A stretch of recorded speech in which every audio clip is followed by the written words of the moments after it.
Hey guys, quick video here. So if you're getting a clunk noise from the front end when going over the bumps, one thing you want to look at is your sway bar links. So on this car, it's a Chrysler minivan.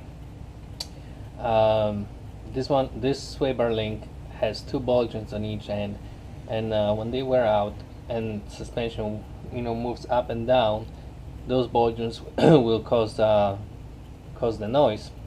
So the way you check this, you can have somebody shake the car up and down and put your hand on the bottom or top of the sway bar link and see if there's any movement. I did that and I could feel the movement on the bottom of the sway bar link, so it's a lower ball joint that's bad.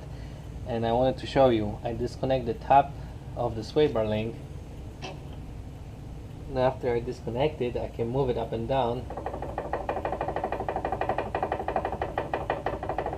And you can see that the bottom is making the noise. The top one is still pretty stiff, but the bottom is no good anymore. So I'm going to replace both of the sway bar links, which that's gonna be on this one is on the driver's side, and I'm gonna also replace the one on the passenger side, and hopefully that will take care of the problem.